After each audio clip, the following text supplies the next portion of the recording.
প্রিয় ছাত্রছাত্রীরা, তোমরা সবাই ভালো আছো? নিশ্চয়ই ভালো আছো। আলহামদুলিল্লাহ, আমিও ভালো আছি। তোমরা সবাই লক্ষ্য করো, আমরা এখন বাংলা প্রথম পত্রের প্রথম প্রবন্ধ সততার পুরস্কার সম্পর্কে আলোকপাত করব। সততার পুরস্কার প্রবন্ধটি লেখক মোহাম্মদ শহীদুল্লাহ 1850 খ্রিস্টাব্দে ভারতের পশ্চিমবঙ্গের 24 পরগনা জেলার পেরাগিরে জন্মগ্রহণ করে।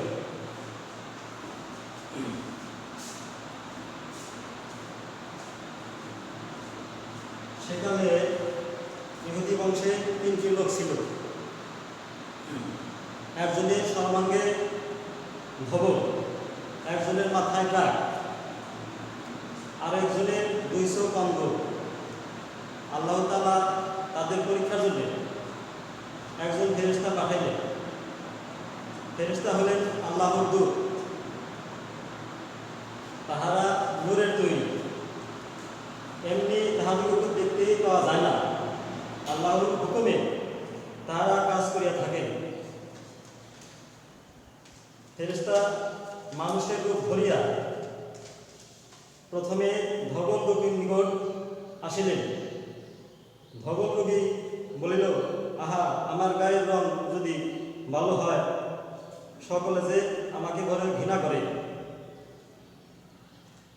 স্বর্গীয় দূত তাহার গায়ে হাত বুলাইয়া দিলে তাহার রোগ সারিয়া গেল, তাহার গায়ের চামড়া ভালো হইল। তারপর আল্লাহর দূত পুনরায় তাহাকে জিজ্ঞাসা করিলেন, এখন তুমি কি চাও? সে বলিল, আমি উট চাই। দূত তাহাকে একটি গাভীর উট দিয়া বলিলেন, এই লও, ইহাতে তোমার ভাগ্য খুলিবে।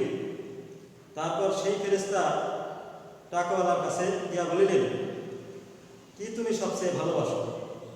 সে বলিল, আহা, আমার এই রোগ যদি সারিয়া যায়, যদি আমার মাথায় চুল উঠে। আল্লাহর দূত তাহার মাথায় হাত বুলিয়া দিলেন, তাহার টাক সারিয়া গেল, তাহার মাথায় চুল গজাইল। দূত পুনরায় বলিলেন, এখন তুমি কি চাও? সে বলিল, আমি একটি গাই চাই।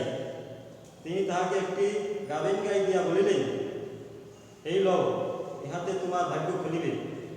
তারপর স্বর্গীয় দূত অন্ধের কাছে গেলেন, গিয়া বলিলেন, কি তুমি সবচেয়ে ভালোবাসো? সে বলিল, আমার চোখ ভালো করে দিন, আমি যেন লোকের মুখ দেখতে পাই। স্বর্গীয় দূত তাহার চোখে হাত বোলাই দিলেন, তাহার চোখ ভালো হইয়া গেল। তারপর তিনি বললেন, এখন তুমি কি চাও? সে বলিল, আমি ছাগল চাই। স্বর্গীয় দূত একটি গাভীন ছাগল দিয়া বলিল, এই লও, ইহাতে তোমার ভাগ্য খুলিবে। তারপর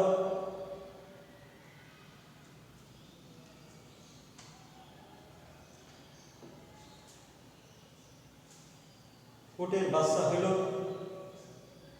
গায়ের বাছুর হইল, ছাগলের ছানা হইল। এরকম করিয়া উঠে গায়ে ছাগলে তাহাদের ভাগ বোঝাই হয়ে গেল। কিছুদিন পর আবার সেই ফেরেশতা পূর্বের মতো মানুষের রূপ ধরিয়া সেই আগের ভগলরোগী ছিল তাহার নিকট উপস্থিত হইলেন। সেখানে গিয়া তিনি বলিলেন, আমি এক বিদেশি আসিয়া আমার সব পুঁজি খোলাইয়া গিয়েছে। এখন আল্লাহর দয়া ছাড়া আমার দেশে ফিরিবার উপায় নাই।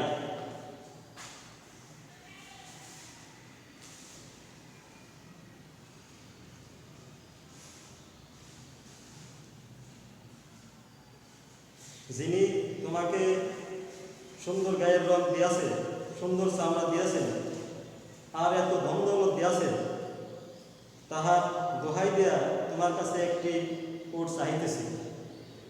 সে বলিল, উটের অনেক দাম, কি করিয়া দিই? স্বর্গীয় দূত বলিলেন, ওহে, আমি যেন তোমাকে চিনতে পারিতেছি। তুমি না ধবল রোগী ছিলে, আর সকলে তোমাকে ঘৃণা করিত। তুমি না গরিব ছিলে, পরে আল্লাহ তোমাকে ধন দৌলত দিয়াছেন। সে বলিল, না, তা কেন? এসব তো আমার বরাবরই আছে।